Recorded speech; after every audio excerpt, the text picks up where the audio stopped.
You are where you are today in part because of what you've been saying about yourself. Words are like seeds. When you speak something out, you give life to what you're saying. If you continue to say it, eventually that can become a reality. Whether you realize it or not, you are prophesying your future. And this is great when we're saying things like, I'm blessed, I'm strong, I will accomplish my dreams, I'm coming out of debt. That's not just being positive, you are prophesying victory, prophesying success, prophesying new levels. Your life will move in the direction of your words. But too many people go around prophesying just the opposite. I never get any good breaks. I'll never get back in shape. Business is slow. I'll probably get laid off. Flu season is here. I always get it. They don't realize they are prophesying defeat. It's just like they're calling in bad breaks, mediocrity, lack. The scripture says we will eat the fruit of our words. You are planting seeds when you talk. At some point, you're going to eat that fruit. My challenge is make sure you're planting the right kind of seeds. If you want apples, you have to sow apple seeds. If you want oranges, you can't plant cactus seeds, poison ivy seeds, mushroom seeds. You're going to reap fruit from the exact seeds that you've been sowing.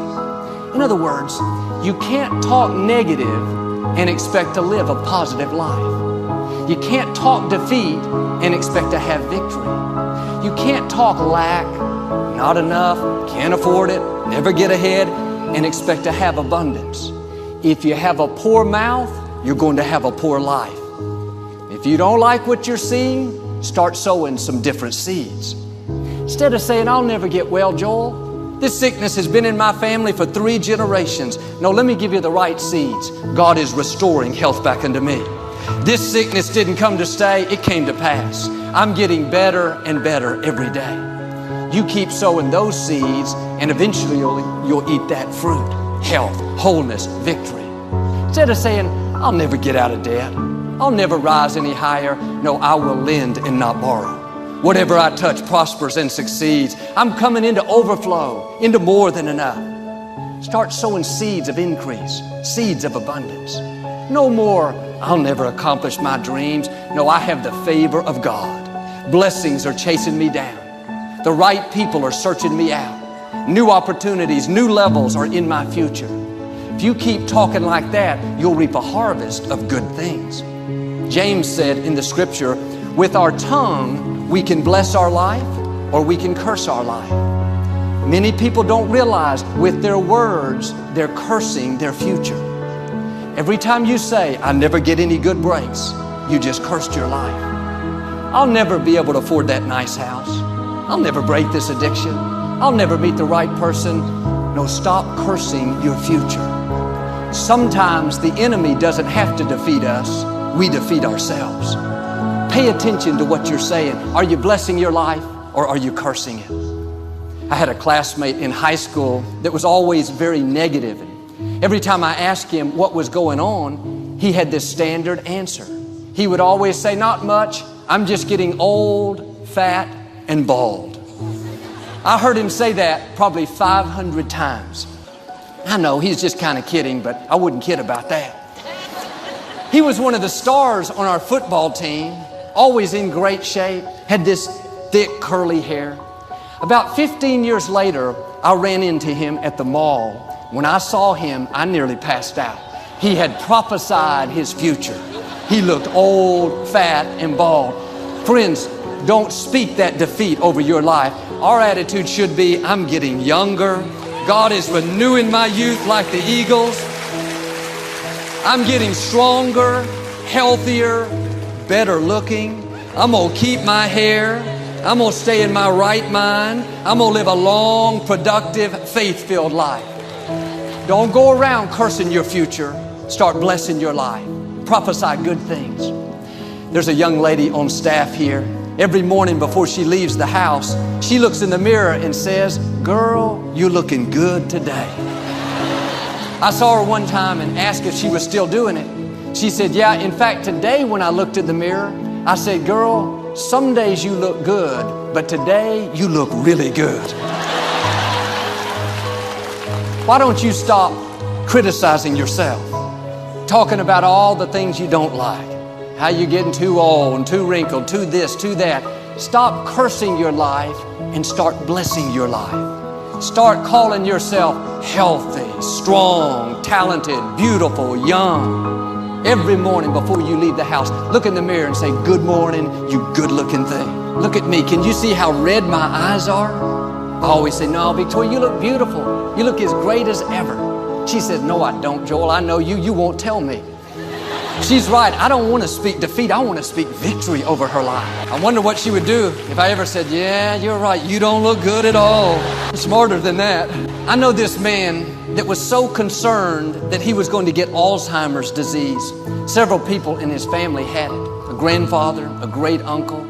He was in his early 50s, but he was always talking about what might happen. He told me how he is making plans for who could take care of him, get everything lined up. Of course, it's good to use common sense, to be wise, but if you go around talking about when you're going to get it, making plans for it, most likely you won't be disappointed. You're calling it in, just like you're sending it an invitation. I told him what I'm telling you. Don't say another time that you're going to have Alzheimer's. Start declaring, no weapon formed against me will ever prosper. I will live out my days in good health, with a clear mind, with good memory, with clarity of thought. My mind is alert, my senses are sharp, my youth is being renewed. You got to prophesy health. Prophesy a long, productive life. Your words will become your reality. One time I was working on my garage door back then. I couldn't get it to go up. I was kind of frustrated. I didn't even realize Alexandra was there, but under my breath I said, this thing is never going to work. I heard this little voice speak up, Daddy, you're going to have what you say. Oh, it's terrible when your own children believe your messages. You're not snared by what you think. Negative thoughts come to us all. When you speak them out, you give them life. That's when they become a reality. When you say, I'll never get back in shape, it becomes more difficult. You just made it harder. When you say, I never get any good breaks, that stops the favor that was ordained for you. If you say, I'm not that talented, I don't have a good personality, that is setting the limits for your life. That is calling in mediocrity. You may have been snared in the past, trapped by your words, but I believe this is a new day. I declare you're coming out of that trap. Every chain is being loosed. Every stronghold is coming down. No weapon formed against you is going to prosper. Now you got to do your part. Start speaking victory over your life. Speak increase. Dare to declare God's favor. Be bold to call in those things you're dreaming about, those things you're believing for. Don't use your words to describe the situation. Use your words to change the situation. Matthew chapter 6, Jesus was talking about worry.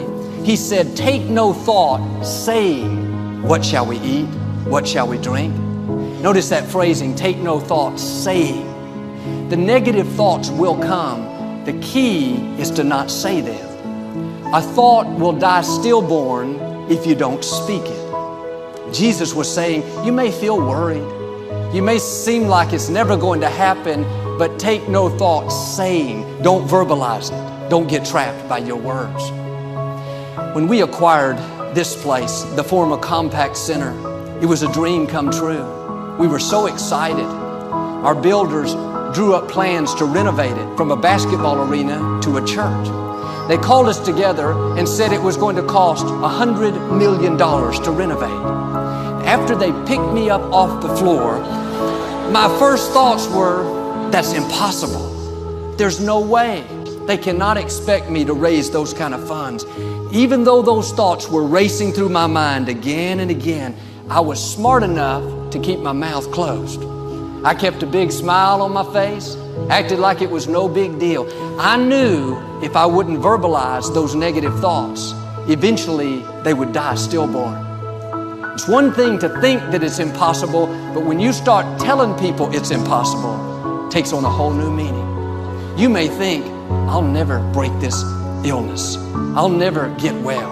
I'll never meet the right person. Those thoughts come to all of us. You can't stop that. My challenge is don't give them life by speaking them out. Don't go call your friends and tell them how it's not going to happen. I told our team, I don't see a way, but I know God has a way. He didn't bring us this far to leave us. My report was, God is supplying all of our needs. The funds are coming in. It may look impossible on paper, but with God, all things are possible. I knew better than to curse my future. I didn't want to get trapped by my words. I knew if I'd keep prophesying the right things, increase, favor, more than enough, then we would start moving toward it. In the tough times, you have to especially be on guard. It's very tempting to vent your frustration. Tell people how the loan didn't go through, how bad the medical report was, how these people just didn't treat you right. But continually talking about the problem, that's not only going to make you more discouraged, but you're giving that problem more life. You're making it bigger. Turn it around. Don't talk about the problem, talk about the promise. Instead of, oh man, I got this big challenge. No, I serve a big God. He spoke worlds into existence. Nothing's too difficult for Him. Instead of, I didn't get the promotion. God passed over again, another disappointment. No, I know when one door closes, that means God has something better. He's directed my steps. I'm excited about my future. Instead of, I'll never meet the right person, Joel, I'm too old. It's been too long. No, something good is going to happen to me. Divine connections are coming my way. Well, I heard you got a bad medical report. Yes, that's true, but I have another report. It says God is restoring health back unto me. Well, I heard those people did you wrong. Yes, but I'm not worried. God is my vindicator. He's fighting my battles. He's promised to give me beauty for ashes.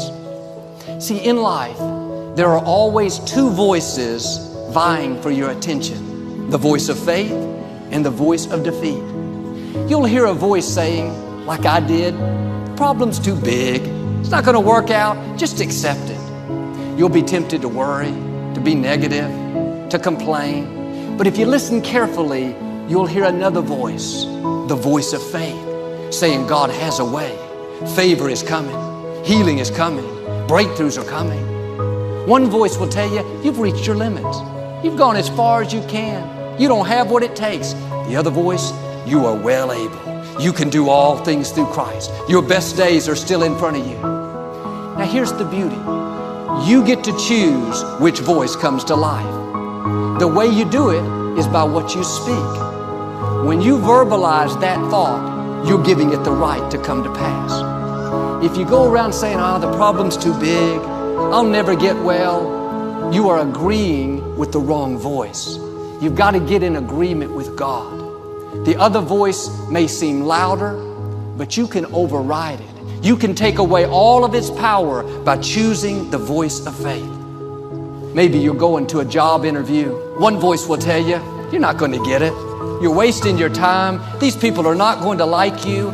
Another voice will say, you have the favor of God. You're blessed. You're confident. You have what it takes. But if you get up that morning, tell your spouse, I don't think I'm going to get this job. They're not going to like me. I'm not qualified. There's no use even going. You're being trapped by your words. You have to dig your heels in and say, I am not giving life to any more defeat. I am not speaking lack. I'm not speaking sickness. I'm not speaking mediocrity, not enough. I'm going to choose the voice of faith. It says I'm strong, I'm healthy, I'm blessed, I'm favored. I am a victor, not a victim. This is what David did. When he faced Goliath, it looked impossible. All the odds were against him. If he would have verbalized his negative thoughts, that would have kept him from his destiny. Even though he was anointed to be king, those negative words would have kept him trapped in the shepherd's fields. He could have easily gone around saying, well, I know I'm supposed to face Goliath, but look at him. He's twice my size. He's got more experience, more equipment, more talent. I don't see how this is ever going to work out. You can talk yourself out of your destiny. Negative words can keep you from becoming who you were created to be. Don't fall into that trap.